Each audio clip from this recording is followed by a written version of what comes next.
Hello. Welcome back to Canto Be Like, a Cantonese English bilingual podcast helping you to learn Cantonese and Hong Kong culture. And today is our 9th episode of season 1, and is, as always, going to be a listening exercise completely in Cantonese. So now I will switch gear into Cantonese. 大家好，歡迎返到嚟 Canto Be Like， 我係你哋嘅 host Venus。咁今日就係我哋嘅第9集 Listening Eating Out in Hong Kong， 但係全部都會係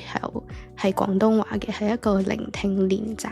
咁未聽上一集第8集嘅朋友就可以返去聽啦，就係一個 chit chat session， 係完全係英文嘅，就係關於喺香港eating out in Hong Kong 啦，即係出街食飯嘅一啲小 tips 啦，或者係一啲關於我哋 local 茶餐廳啊、茶樓啊同埋大排檔嘅一啲信息啦。咁你哋有興趣嘅就可以返去聽返嗰一集。因為上一集其實已經係40分鐘㗎喇，但係我仲未講晒我準備咗嘅內容嘅一半啦，所以會喺今集嘅廣東話 listening exercise 度繼續去講翻我剩低嘅 content， 但係由以廣東話去講啦。咁其實我一直都唔係好肯定我喺 listening exercise 嘅語速會唔會太慢啊，或者太快啊，或者講嘅嘢太深啊，唔係好幫到你去學廣東話，所以大家會可以喺description 度有個 DM me for comment and feedback 嘅一個 link 啦，咁你就可以話翻俾我聽你嘅諗法，咁我可以做出一啲調整，去更好咁幫大家學廣東話啦。咁就事不宜遲，開始今日我哋喺香港出街食飯嘅內容啦。咁首先我想 recap 下，就係溫故知新啦，重溫翻上一集嘅少少內容嘅。因為一般我做呢個 series 都會係首先用英文去同大家講下發生緊咩事啦，跟住之後再用廣東話去重複一次 repeat，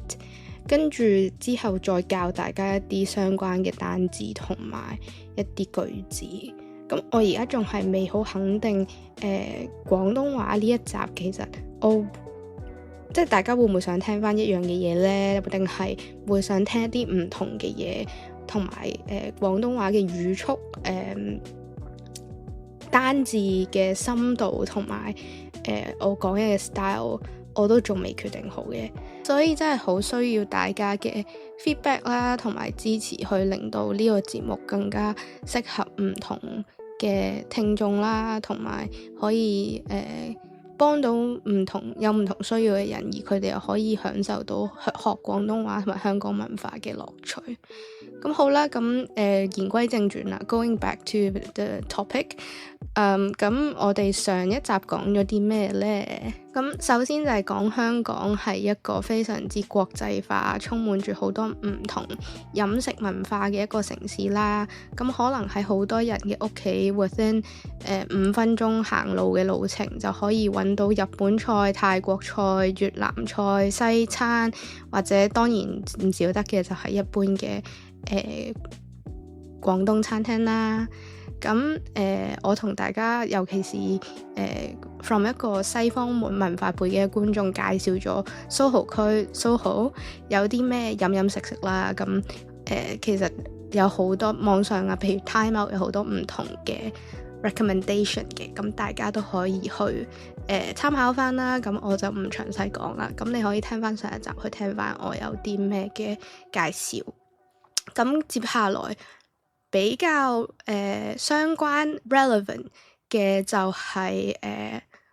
廣東餐廳啦。咁我同大家講嘅記唔記得有啲咩啊？首先係大排檔啦，跟住之後就係茶樓，之後就係茶餐廳。咁呢3種餐廳就係最多人會去食嘅3種香港餐廳嚟嘅。咁首先就講咗咩係大排檔啦，因為其實係一個最罕見3種餐廳入邊最罕見the rarest one 嘅一種香港餐廳啦。咁可能去開如果係 ABC、BBC 嘅朋友，可能你去唐人街見到最 dodgy， 即係最污糟，最好似唔係好食得，唔知會唔會食咗會肚痛 ，like you don't know if you will have diarrhea after eating that。嗰啲餐廳呢，其實就係最似大排檔嘅餐廳嚟嘅。咁大排檔就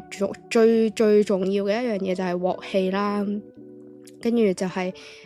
你會叫一碟乾炒牛河就會知道佢煮餸嘅技巧係點嘅。咁多數佢個 CP 值即係 cost to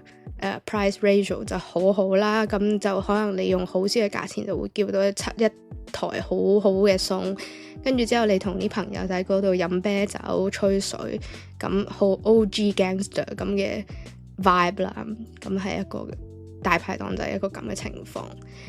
咁飲茶樓啦，就係專門 for 飲茶嘅。咁你多數呢就會同爹哋媽咪啊，或者公公婆婆爺爺嫲嫲去啦，即係屋企人去嘅。咁多數係星期六日嘅朝頭早或者下晝啦，咁你哋會去飲茶啦，就會叫一台點心去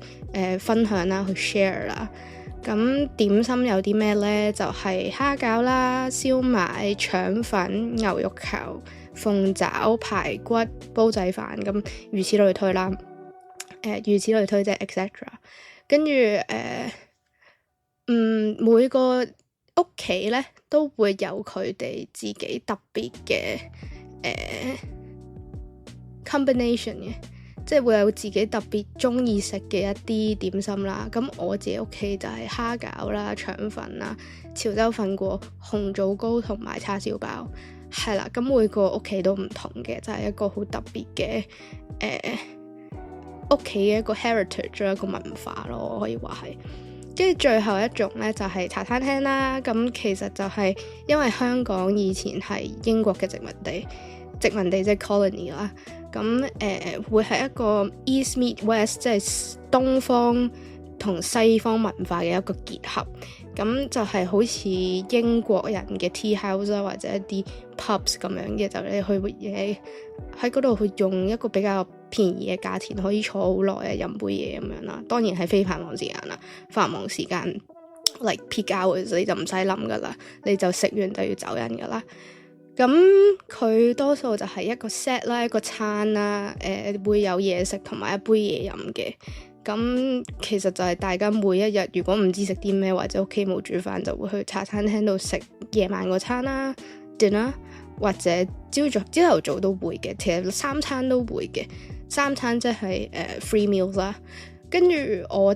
自己爹哋咧就好中意去茶記食早餐。茶記即係茶餐廳嘅一個別稱啦。咁係啦，佢多數就會叫一個公仔麵餐啦，即係 instant noodle 公仔麵，跟住之後就會加個凍奶茶少甜少冰 iced milk tea less sugar less ice， 係啦，好 particular 嘅一個叫法。咁好啦，咁呢個就係我哋上一集大致上講咗嘅內容啦。咁我好快就重溫咗一次啦 recap 咗一次啦。咁會唔會太快啊？其實或者你哋會唔會 prefer 可能我講得再慢啲？咁一係咁啦，我陣間接下來講嘢，因為新嘅內容，咁我就講慢少少，就希望大家可能聽得舒服啲，唔似因為頭先就係一個 recap， 咁我就差唔多係以我正常講嘢嘅語速去講噶啦，係啊。咁跟住落嚟，可能我就講慢少少，好冇？好，咁大家可以話俾我聽，咁樣 O 唔 OK？好啦，接下來就係我哋今日會講嘅正題啦。咁其實我剩低準備咗嘅內容呢，分別係有 etiquette 啦，同埋點樣用唔該呢個好有用嘅句子，一個詞語嘅，同埋佢用嘅一啲 scenario 啦。咁首先喺 etiquette 呢一個部分呢，咁我就會同你講翻喺香港餐廳食飯嘅一啲小撇步啦、小 tips 啦，或者一般你會 expect 有啲咩啦，或者有啲咩係同一個西方餐廳唔同嘅地方啦。咁首先第一樣嘢就係當你去叫餸落單嘅時候啦，即係你 order 嘅時候啦。咁我知一般喺外國嘅餐廳可能尤其是喺歐洲，你要閂埋咗你嘅 menu， 個 waiter 就會個侍應就會好，即係佢見到佢就會過嚟問你個 order 係咩啦，咁大家就有個咁嘅共識啦。但係喺香港嘅餐廳咧係冇呢個共識嘅，你係要入佢過嚟嘅。咩叫入呢？就係你要舉手同佢講，唔該唔該，我要落嘢啊，唔該咁樣啦，跟住佢先會過嚟同你落單嘅。呢個就係我哋嘅共識，係啦。所以就唔好 assume 佢會可能過咗10分鐘之後嚟問你要食咩啊咁樣咯，係啦。佢有時都會嘅，但係多數係佢哋覺得好奇怪，好唔耐煩，點解你冇叫佢過去落單先會出現一個咁嘅情況咯。但係一般嘅情況都係個客，即係 the customer，自己同個侍應講話，唔該你，我要落單咁樣啦，係啦。跟住之後第二件事都比較唔尋常嘅，或者比較係香港常見嘅呢，就係搭台。咁咩係搭台呢？搭台就係 sharing a table。咁呢個係一個好常見嘅一件事嚟嘅，因為多數香港 real estate 真係好貴同埋好細，所以啲餐廳都冇好多台凳去俾啲客人坐，所以就會將唔同嘅客人擺喺同一張台度啦。咁尤其是可能你喺茶餐廳或者可能係一啲 food court 熟食市場食飯呢，你係會見到啲人將自己嘅銀包啊、一包紙巾啊，甚至係自己部電話擺喺個位度啦，即係個台度呢，咁去表示呢個位已經有人霸咗嘅。咩叫霸呢？就係 occupied。係啦，咁就會有一個咁嘅情況出現啦。跟住第三樣嘢呢，就係你坐低咗啦，我當你坐低咗啦，又叫咗餸啦，搞掂晒啦，咁好舒服啦，坐喺度啦。咁呢，喺香港，尤其是我知嘅應該係廣東啦，因為我去過其他中國嘅城市係冇啲咁嘅習慣嘅，尤其是北方城市。咁喺廣東同埋香港呢，大家去食飯嘅時候係好中意洗啲碗碟嘅。咁係中意到一個地步呢，係間餐廳會提供一個洗碗盤擺喺個台嘅中間，跟住一壺熱水，咁你就會見到啲人喺度狂洗啲筷子啊、公筷啊、自己對筷啊、煲啊、碟啊、碗啊，咩都洗一餐嘅。總之係呢個係一個全民運動，大家都係非常之中意去洗啲餐具，唔洗唔安樂嘅，就算唔洗都要攞紙巾出嚟抹下，好似真係洗得好唔乾淨咁。咁其實我自己個人覺得其實係洗得乾淨嘅，但係真係大家習慣咗有呢個文化同埋習慣，所以就會有一個咁嘅情況出現咯。同埋呢度有一點可以留意嘅啦，就係因為可能有啲似韓國人係個細個嗰啲人負責燒肉，即係你去食 Korean barbecue， 多數係最細個嗰個負責燒肉啦。咁喺香港呢，尤其是你同同事食飯呢，可能就係最 junior 嗰個去負責洗餐具咯，係會有咁嘅，即係如果你會有咁嘅一個現象出現咯，即係會 offer 去幫啲 senior 洗餐具咯。或者我而家大個咗，細個唔會啦，但係大個咗我都會 offer 我爹哋媽咪婆婆話不如我洗啦，咁佢哋就會好開心咁樣俾我洗，係啦。咁仲有另外一樣嘢就係咧，好多時咧餐廳係唔會有免費嘅餐巾嘅，即係 no free napkins。如果你去茶樓應該都會有，但係茶餐廳同埋大排檔，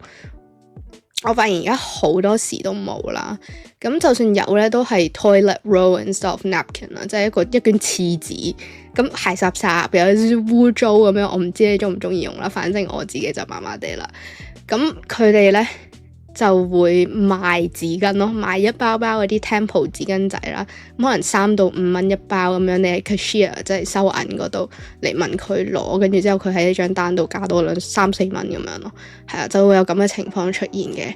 但係最後一樣嘢啦，呢個好重要啊！即係我知喺外國 tipping 係好常見嘅，係一個 expectation 嚟嘅，而我都知係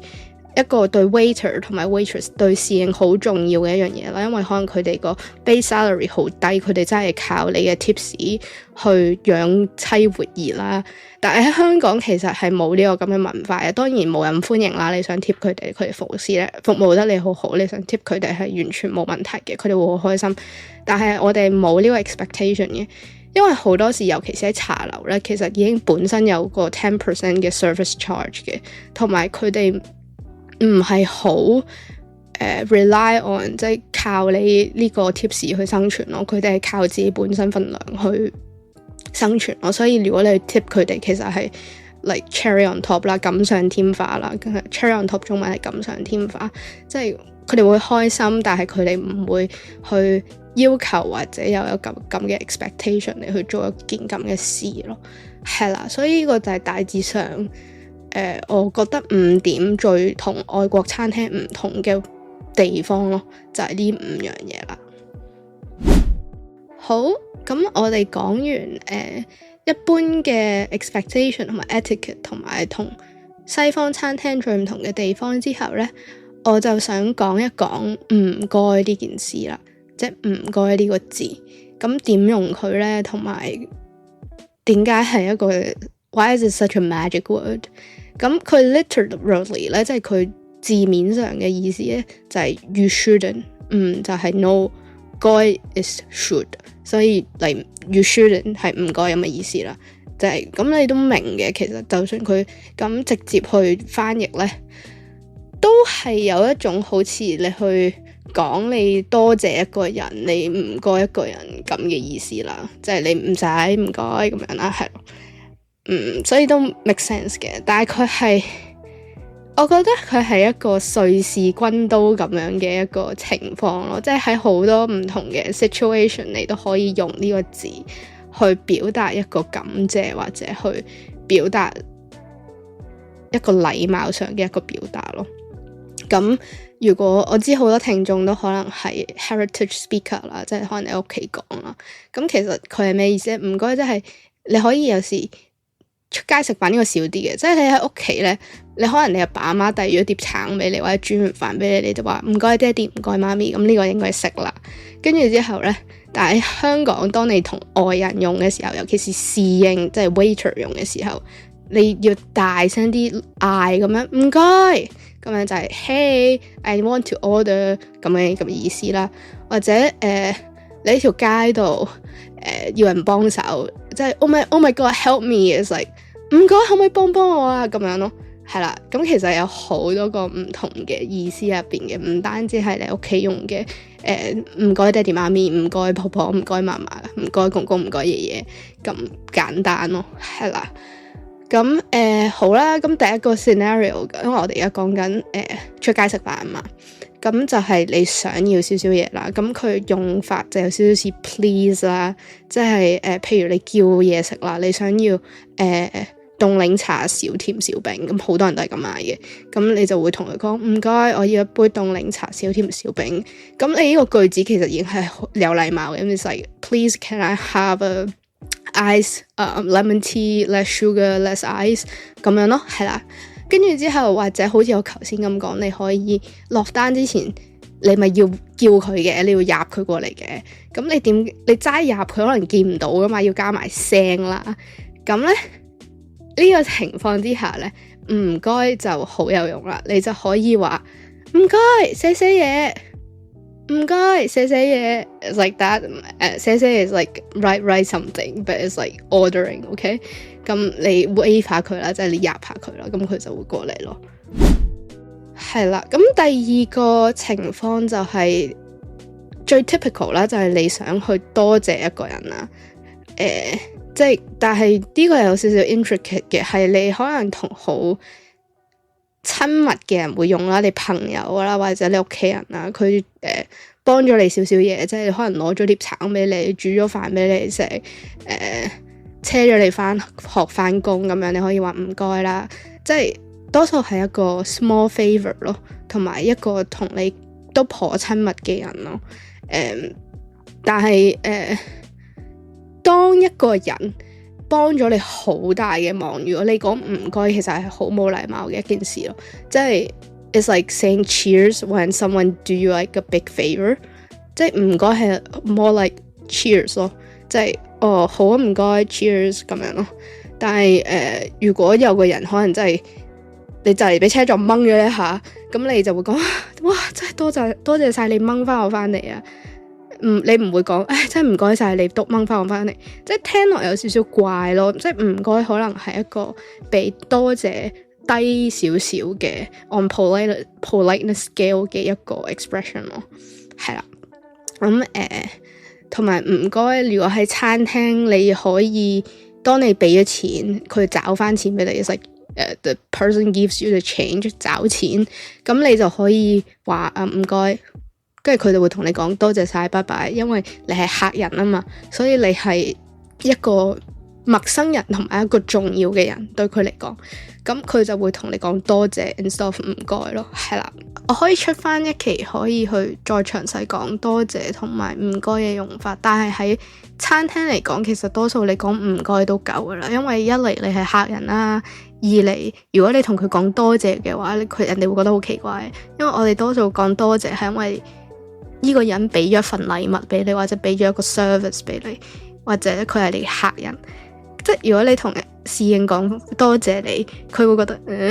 點解你要同我講多謝啊？但係唔該你呢，係佢為你做一個 service， 你係一個客人，咁你唔該翻佢咁樣咯，係啦。但係如果係一個人哋幫咗你好大忙，你去講唔該呢，就會顯得你有啲冇禮貌啦，係啦。即係譬如可能